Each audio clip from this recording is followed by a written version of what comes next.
I'm Rebecca Brockman, and this afternoon I'm joined by Dr. Michael Israel. He is our Director of Sports Medicine here at Arkansas Children's, and today we are talking about returning to play.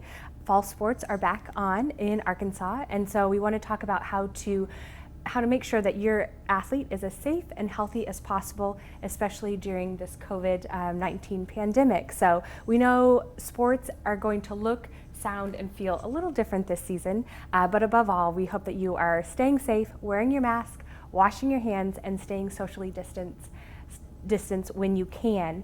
We also have an exciting announcement that I'm going to share with you in just a little bit. But Dr. Israel, welcome. Thank you. So like I said, the season is going to look and feel a little different. How can athletes return to sports safely this season? Well, the biggest thing we want to keep playing. So keeping safe means, number one, wearing your mask. If we're not in school, we can't play sports. So number one, wear a mask. Wash your hands, hopefully stay safe and stay out of a quarantine period. In terms of how things are going to look different, it is going to look a lot different, but mostly outside the lines, not inside the lines. The game itself should look, volleyball, golf, football, whatever, will be relatively similar with a few minor changes. The bigger difference is going to be everything surrounding the game.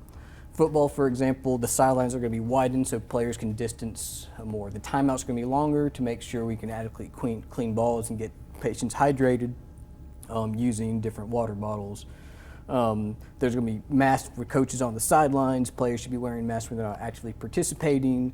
And then in the stands, every other row is going to be occupied. Family units are going to be separated by at least 6 feet. Concession stands are going to be spaced out. So it's going to be more of the external factors. They're going to be almost unrecognizable compared to previous years, but once the whistle blows, hopefully the game will look relatively similar.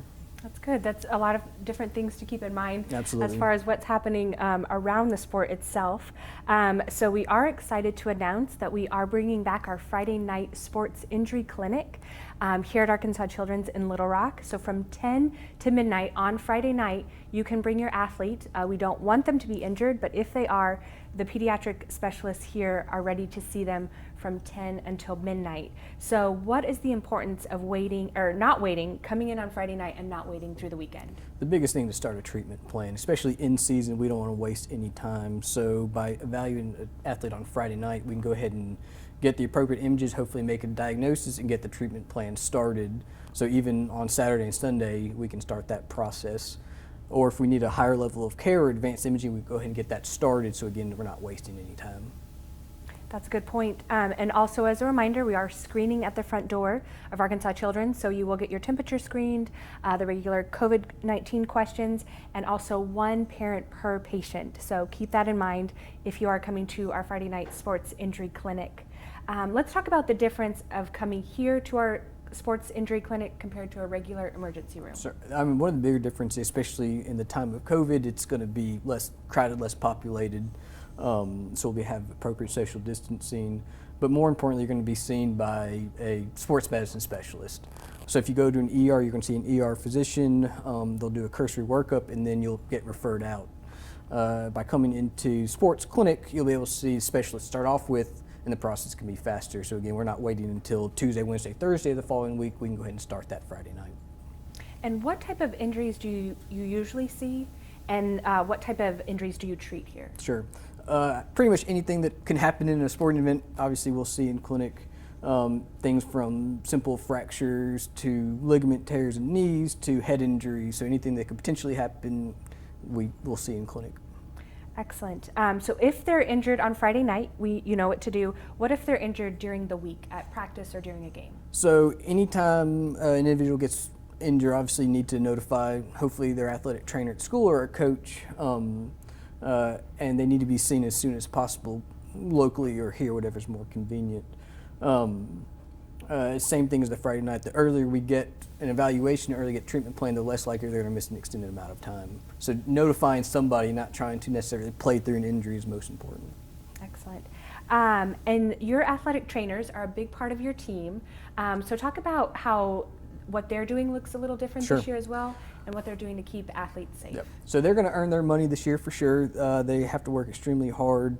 They're normal. things, especially during summer, making sure watching for heat illness, making sure cold tubs are set up, watching for any signs of dehydration or heat illness, managing return to play protocols with concussions, but also this year they're going to be dealing with the sanitation and disinfection aspect. They will be out there in 95-degree heat with their masks and gloves and goggles, making sure they stay safe and athletes stay safe, but they're also going to be in charge of making sure the athletic room, training room is disinfected, make sure everything's getting wiped down, making sure the equipment's clean, making sure athletes and coaches are doing their appropriate social distancing.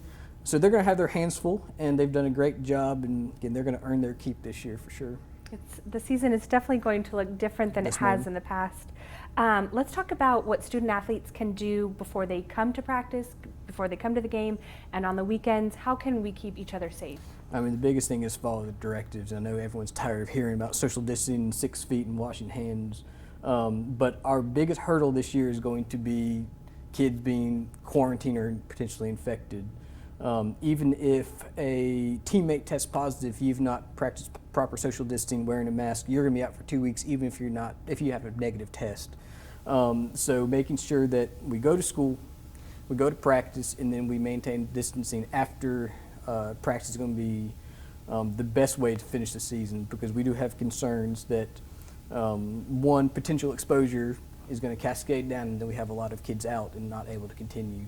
And it can be difficult for our young athletes to understand that, but we're doing our best to keep them safe so they can keep playing. Excellent. Well, Dr. Israel, thank you for your time today. Thank you for watching at home. If you do have a question about our Friday night sports injury clinic that is kicking off this Friday, please leave it in the comments below, and we'll make sure to get your questions answered. But in the meantime, wear your mask, wash your hands, and social distance when you can. So thank you for watching, and have a safe season.